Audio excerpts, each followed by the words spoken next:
courtroom was so quiet you could hear the ceiling fan clicking above us. My ex-husband stood, straightening his expensive suit like he was auditioning for sainthood.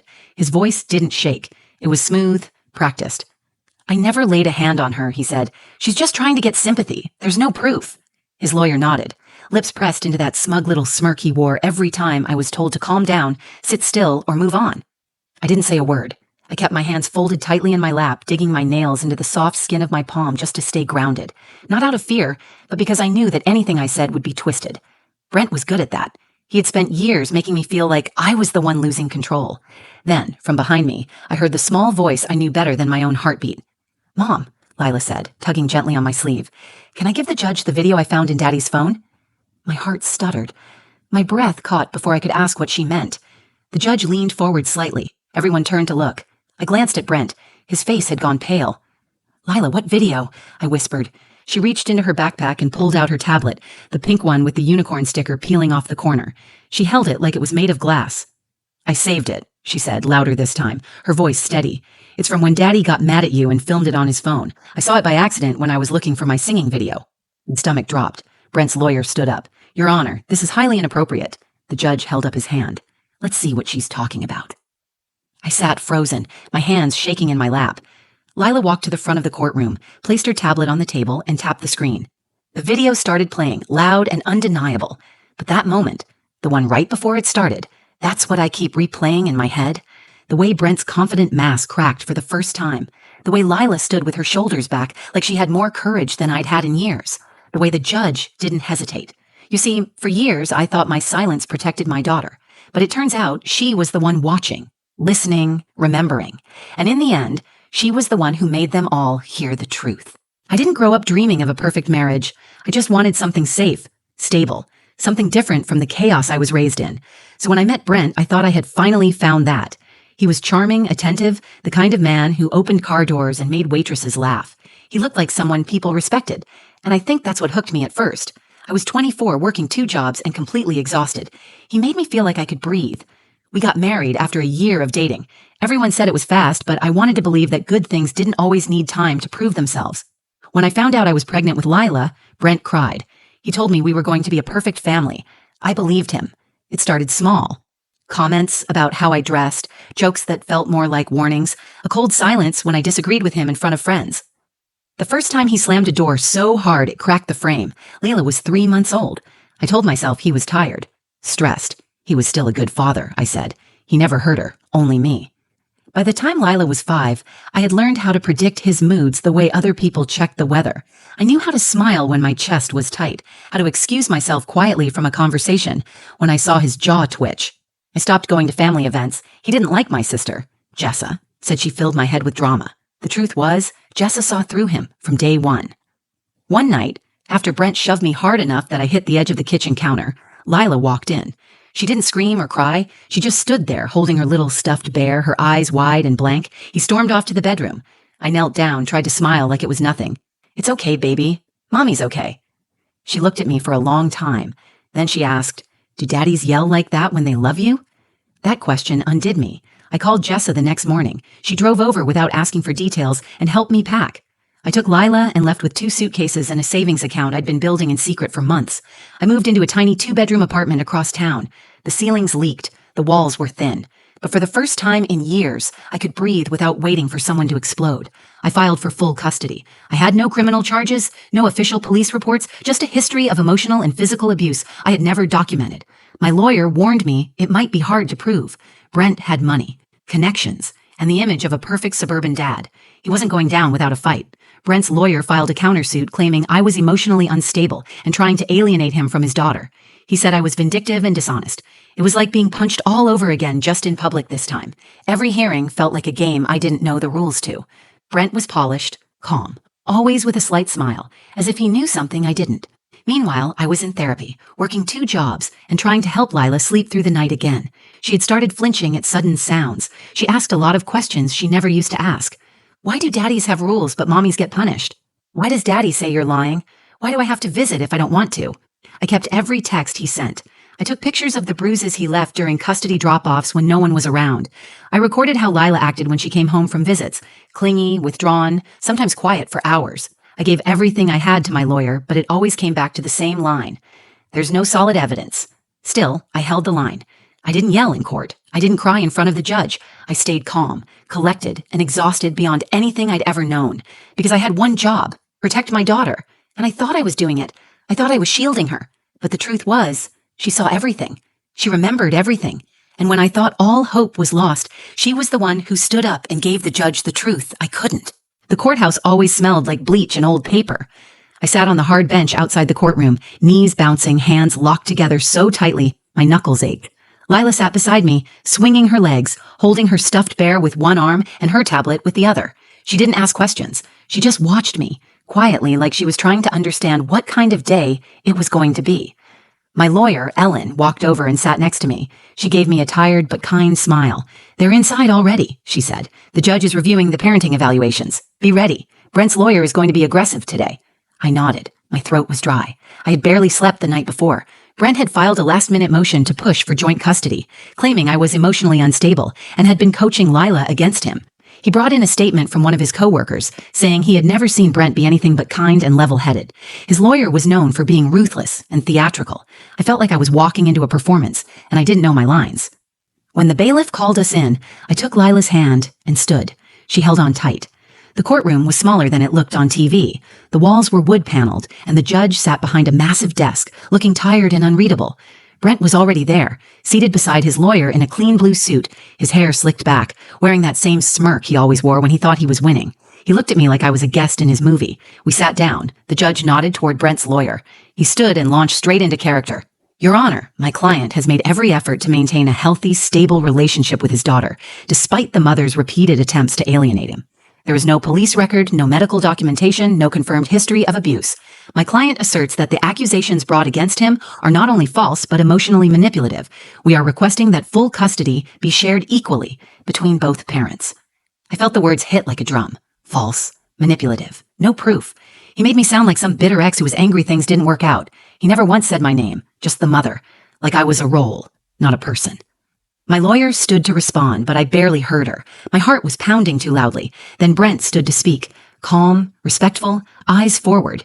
"I love my daughter," he said, "and I would never hurt her, or her mother. She's just trying to keep me out of Lila's life. I never laid a hand on her. She's exaggerating for sympathy. There's no proof." He said it like he'd practiced it 100 times. I looked at the judge. He didn't react. I could feel the weight of the silence after Brent sat down. It felt final, like his words had sealed something. I wanted to scream. I wanted to stand and shake the truth out of the walls, but I stayed seated. That was the plan. Stay calm. Be composed. Let the evidence speak for itself, except there was never enough of it. A bruise fades, a scream disappears, a child's behavior is dismissed as confusion, a mother's voice too emotional, a father's voice steady and confident must be telling the truth. I glanced down at Lila. She was still holding her tablet, tracing her finger over the edge of the screen. Her face was unreadable, but her grip on my arm had tightened. The judge turned to me. "Ms. Cross, is there anything else you'd like to submit at this time?" I opened my mouth, but before I could answer, Lila whispered, "Mom." I turned. She leaned in closer, whispering again. "Can I give the judge the video I found in Daddy's phone?" I stared at her. "What video?" I asked quietly. "The one where he's yelling at you. The one he filmed," she said. "I found it when I was looking for my singing video." I sat frozen. Brent shifted in his seat. Lila looked up at me. "I saved it. I can show him." The room suddenly felt smaller, lighter. I glanced at Brent. His smile was gone. For the first time since this all began, the weight started shifting. And it was my daughter, small, brave, and holding the truth in her tiny hands, who was about to turn the tide. I looked at Lila, her small face tilted toward me, waiting for permission. Her voice had been steady, but her fingers trembled slightly on the tablet screen. She wasn't scared of the courtroom. She wasn't afraid of the judge. She was afraid of me telling her no. Brent was watching us closely now. His posture had changed. His hand gripped the edge of the table. His lawyer leaned in to whisper something, but Brent ignored him. He knew what Lila had found. He knew exactly what video she was talking about. I turned to the judge. "Your Honor," I said, standing slowly, "my daughter has something she would like to submit into evidence." The courtroom shifted. I could feel the attention refocus like a spotlight. The judge raised an eyebrow. "She's 7, Brent's lawyer objected. "Your Honor, this is completely irregular." "She's not testifying," I said. "She has something to show you, something that was recorded by Mr. Voss himself." The judge paused for a moment, then looked at Lila. "Come forward, please." Lila let go of my hand and stepped up to the table. She looked so small standing there, holding her pink tablet like it was a shield. She tapped the screen, then looked at the judge. Her voice was soft but clear. I found this when I was trying to watch one of my singing videos. I saved it because I didn't want to forget that Mommy wasn't lying. She turned the screen toward him and hit play. The courtroom was silent except for the sound of Brent's voice pouring from the tablet. Loud, furious, cruel. You're pathetic. You think anyone's ever going to believe you? You can't even keep a house clean. You're lucky I haven't done worse. Then the sound of something crashing. My voice, pleading. A sob. Heavy footsteps. A loud bang. And then the phone dropping. The image shifting sideways, showing me backed against the wall. Hands up, crying. The video ended. Lila stepped back. The judge stared at the screen for a moment longer before looking up at Brent. His voice was flat and firm. Is this you, Mr. Voss? Brent didn't answer. His lawyer stood quickly. Your Honor, this is taken without context. It was found by a minor. This is highly unorthodox and should not... The judge raised his hand. Sit down. His eyes stayed on Brent. Is this your voice? Is this your recording? Brent's lips moved, but no words came out. His confidence had drained from him completely. The judge turned back to me. Miss Cross, did you know this video existed before today? No, sir, I said. I had no idea. My daughter found it on his phone while she was visiting. She airdropped it to her tablet. Lila held it up. I wanted to keep it, in case he said it didn't happen. I could see the courtroom clerk writing quickly. The bailiff shifted slightly.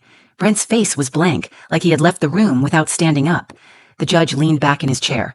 He didn't deliberate. He didn't ask another question. This changes everything, he said. Custody will not be shared. Primary custody is awarded to Ms. Cross, effective immediately. Mr. Voss, you will be granted supervised visitation only pending review. This court will also be notifying Child Protective Services and reopening the petition for a domestic violence restraining order. He paused, then added, This video is now court evidence. Thank you, Lila, for showing the truth. I reached out to take my daughter's hand, but she wrapped her arms around me instead. She held on so tightly it made my chest ache, not from pain this time, but from something deeper. Relief, gratitude, pride. I thought I had been protecting her, but the truth was she had been watching everything. And when the moment came, she didn't freeze. She didn't hide. She stood up and gave a voice to the truth I had carried alone for years. Brent was still sitting there, frozen in his seat. The mask had finally cracked, and for the first time in a long time, he had nothing to say. The courtroom emptied slowly, but I didn't move. I sat there, my arms around Lila, her head resting against my chest, the weight of her body grounding me in a way that felt both surreal and necessary. I had prepared myself to lose again, to walk out of there carrying the same ache I had grown used to. But everything had changed in a single moment. Not because I had proven anything, but because Lila had. The judge left the bench, papers in hand, but his words echoed in my mind. This changes everything. A clerk approached us gently and asked if we needed an escort to our car. I shook my head. My hands were still shaking, but I had never felt so steady inside. I looked at Brent as we stood to leave. He hadn't moved. His lawyer was packing up papers quickly, avoiding eye contact with everyone. Brent kept his eyes on the table, jaw tight, shoulders stiff. The man who had once looked untouchable now looked like he was waiting for the floor to open beneath him. Lila looked up at me. Are we going home now? I nodded. We are. Outside the courthouse, the sun felt too bright.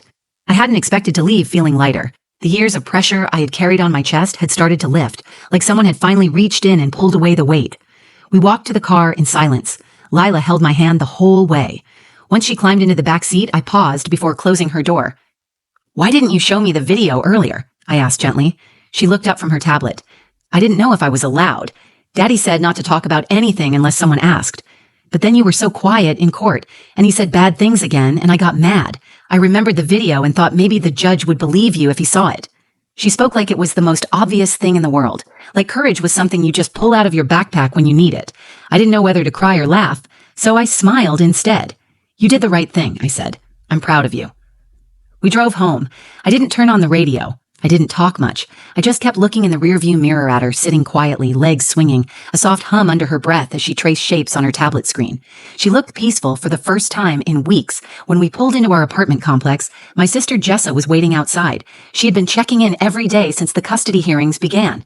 The second she saw my face, she walked straight to me and pulled me into a hug. What happened? She whispered. I didn't need to say anything. Lila beat me to it. I showed the judge the video, she said, hopping out of the car. The one Daddy made when he was yelling at Mommy. He believed us. Jessa looked at me, stunned. She showed him a video? Where did it come from? From his phone, I said. He recorded it. She found it. Jessa blinked, then shook her head. I always knew that girl was special. We walked inside together. That night, I let Lila fall asleep in my bed, curled under the blankets beside me. I watched her breathe, calm and steady, and I realized what had just happened wasn't the end of the fight.